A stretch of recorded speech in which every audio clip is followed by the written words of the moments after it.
Izuku walked the streets of Japan. The rain was pouring hard. He looked around and saw the stares he was getting. He could understand though. Even in today's society, people were judgmental. Mutes and type quake users had the worst off in this quake-filled society. They would get mocked for their appearance often if they weren't heroes.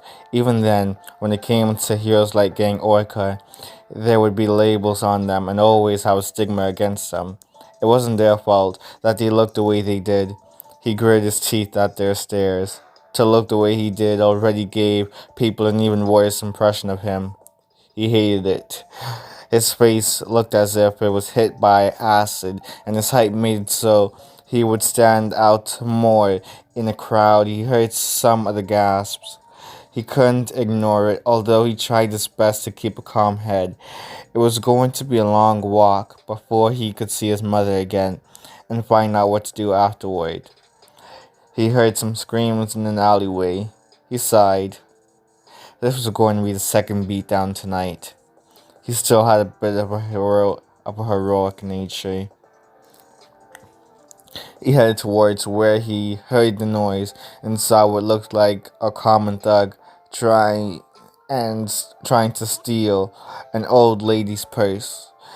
He simply picked the man up by the head. The thug stopped in his tracks and forced himself to face Izuku. He was nervous. He squealed and blew fire into Izuku's face, only for it to barely faze him. Ow, Izuku said dully. The thug tried to stab Izuku with the knife that he had in his hand in order to wound him and maybe give himself a chance to run away, but Izuku grabbed the man's wrist. He squeezed and forced the man to drop the weapon. He flung him into the side of the wall and knocked the man out instantaneously. Blood oozed down the man's head, but he was still breathing. Good. He didn't use too much force there. He was still getting adjusted to this new strength after all. He looked back at the woman standing before him. She was scared.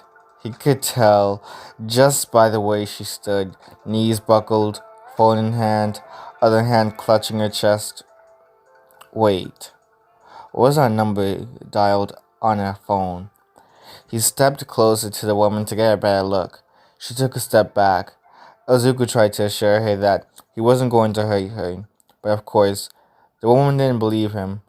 He didn't blame her. If he were in her position, seeing a tall, muscular man with a twisted face throw another grown adult into a wall like a rag doll, he would be scared too. Before he could approach the woman any further, he heard someone else's voice. "Don't you dare touch her, you vile villain!" Izuku looked up to see what looked like a person dressed up as a white knight. He assumed it was a man, judging by the sound of their voice. The woman looked at the man as well and fled the scene. Izuku realized that the scene didn't look too good. The picture was painted out to make him look like a villain here. He tried to cool down the situation and explain what happened, but he appeared to not be having any of it. He ran at Izuku and threw a kick at him. This wasn't any normal kick either. It hurt. He looked down at the man's leg and saw engine sticking out of where his calf should be. Ingenium? Izuku questioned. The man didn't respond and tried to throw another kick at Izuku. He was surprised Izuku could even stand after that. Usually most villains would at the very least be winded and bent over and grabbing their stomach in pain. Some would even begin to throw up afterward. He was different though. He assumed the second kick would be enough, but Izuku grabbed his leg. This greatly surprised the hero. It wasn't every day he met someone who could predict their movements after just one attack. Unhand me, he tisked. He was strong too, and he wasn't letting go. Bad move on his part. Ida, what's going on? You just up and left out of nowhere. What's up with that? A feminine voice was speaking and it sounded as if it was directed to the man. Izuku was having a power struggle against. Izuku could feel the momentum building up in the man's leg. He was holding it back with one arm, but he didn't know how long it would last for. He became momentarily distracted when he saw the source of the female's voice. It belonged to a girl wearing what looked like an astronaut-based hero suit, although it was skin tight alongside being black and pink. It was an interesting suit idea. It made him wonder if her quirk had any relation to space. She looked at the fight happening and stared for a couple of seconds before rushing at Izuku. Izuku tried to block any attack she had in mind against him and braced for impact, but he just felt a light tap on his arm instead. His body began to feel lighter, and he felt his feet begin to lift off the ground. He looked down and realized he was floating up. His eyes widened in shock. Anti-gravity. He lost his grip on a man, who he assumed was named Ida, and he was kicked to the side of the alleyway. He grunted in slight pain, but he was still floating up. He looked down and saw the man get dangerously close to him somehow. Did he have some sort of flying quirk, or was this also the doing of the heroine? That was what Izuku pondered on until he was propelled higher into the sky by a kick from who he would call Ida. What made it worse was the fact he was kicked in the sensitive area.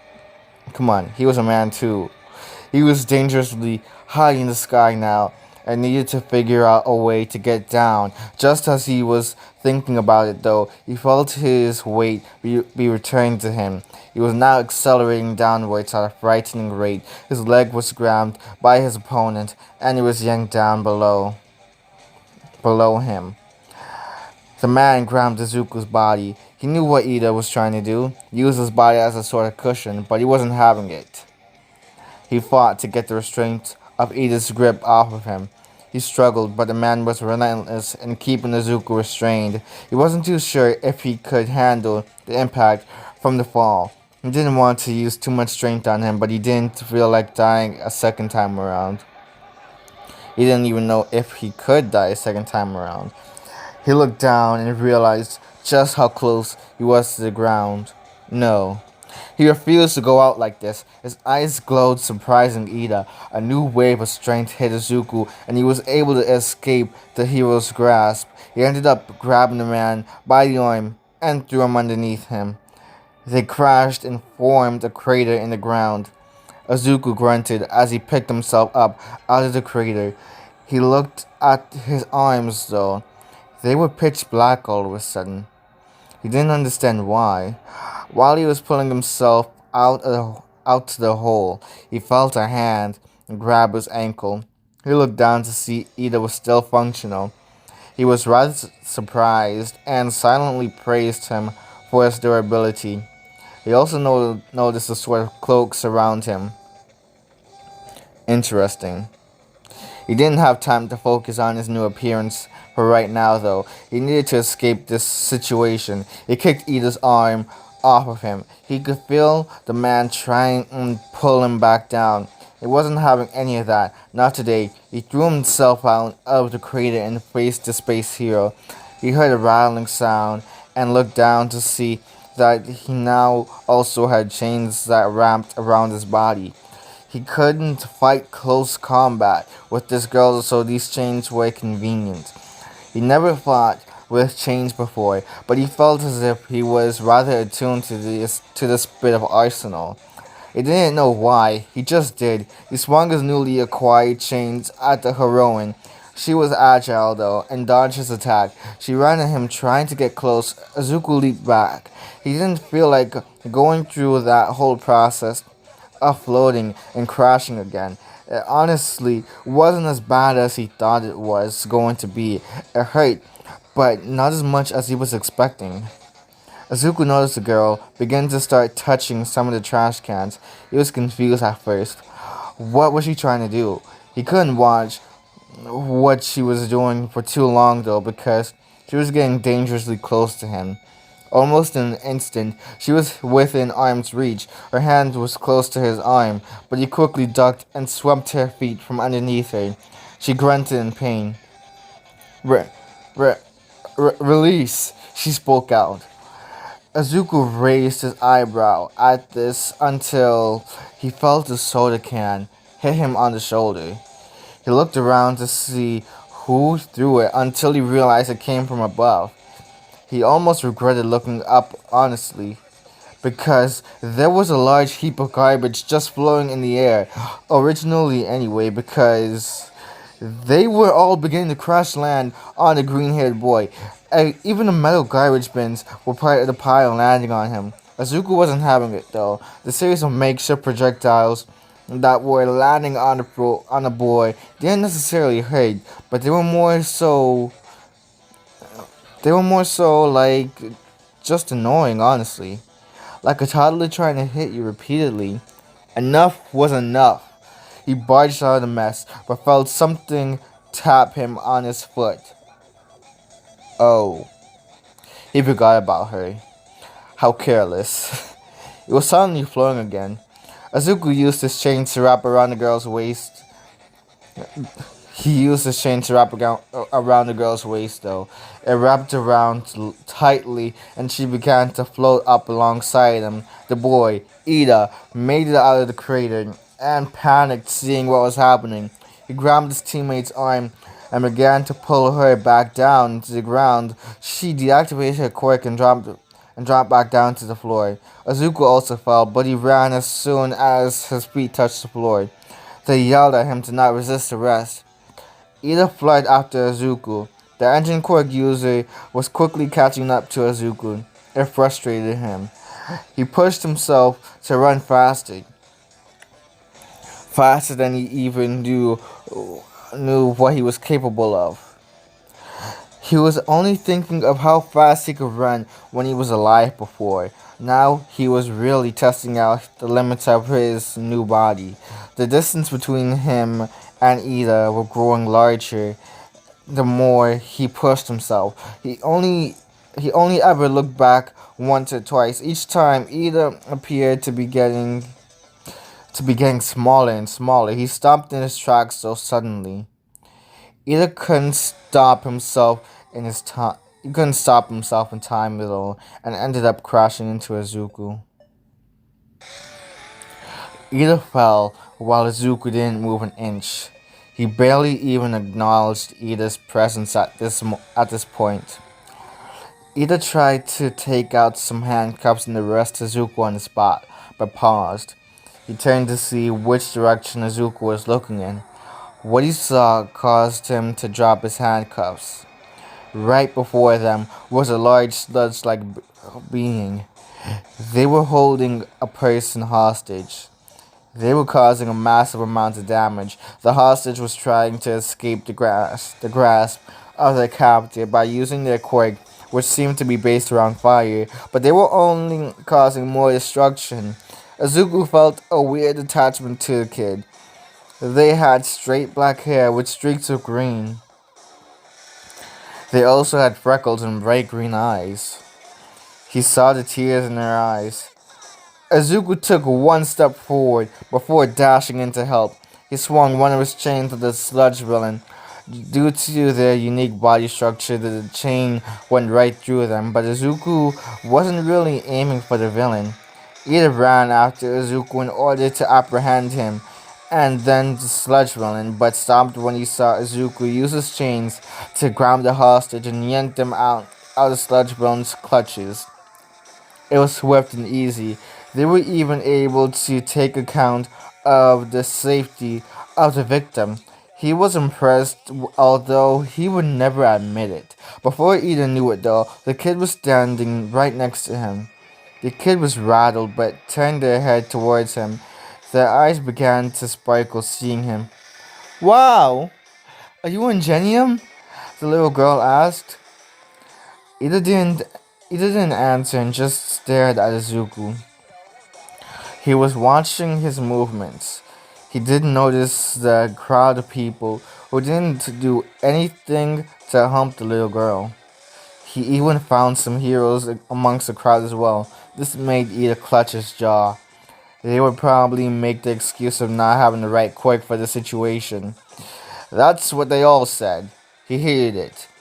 Now he was watching the supposed vigilante fight off the sludge villain, something he shouldn't have even had to do. Where Raka ran up beside him and breathed heavily. She was trying to catch her breath when she asked what she missed. Ida just pointed forward to reveal Izuku easily handling the villain of the week. Other heroes began to try and intervene in the situation, but Izuku shot a green beam of energy at them and the villain. This caused the heroes to keep their distance and watch as Izuku took down the sludge villain. He plunged an orb of green energy into their liquid body. No one knew what Izuku was doing at first, but they soon saw the fallout as the orb exploded inside the sludge villain. The villain's body landed all over the place, and the first conclusion in everybody's mind was whoever this strange man was that just popped out of nowhere, they they just killed someone. All the heroes were in shock and began to try and subdue Izuku. There was one small problem though. Izuku was able to burst out of the restraints quite easily. Izuku was only using as much strength as he thought he would need, but he used so much more instead. Izuku threw the heroes off of him and was able to quickly knock them all out. He fled the scene right after and found a corner to hide in, get a sense of his surroundings. He was already so off course from looking for his mother. He really hated getting into these situations. He sighed. This was what he got for trying to be a good Samaritan. He looked at a puddle and saw his reflection. He saw he was now wearing a mask and removed it. He sighed and shoved his hands down where he thought his pockets would be. He realized this suit didn't come with pockets though, and clicked his tongue in mild irritation. He looked at the beautiful night sky and realized just how late it was. His figure He figured it would just be a good time to retire for the night, but he had no idea where he would sleep. He couldn't sleep. He couldn't sleep there because the heroes might find and try to arrest him. He couldn't afford that. He couldn't afford for that to happen. He groaned in defeat until he felt a piece of paper wrinkle up in his hand. He opened up the balled up piece of paper in curiosity. Just what was in it? What he ended up seeing was that it was the same piece of paper the woman gave him after saving her daughter's life and dignity. He read the number and found a phone booth. He used some scrap change he found on the floor and put them in the machine. He dialed in the number. When the number picked up and he found it was the same voice from before, he was almost overjoyed to hear it. Hey, it's me. The green curly haired dude from the hospital not too long ago. Um, I won't hold you for too long, so I'll get straight to the point. I need to ask for a favor. That's how I'm going to be ending it off for right now. That's how I'm going to be ending it off for right now. I have a Discord. I will leave the link in the description and the comments below. Remember to comment, like, share, and subscribe. King Tynex out.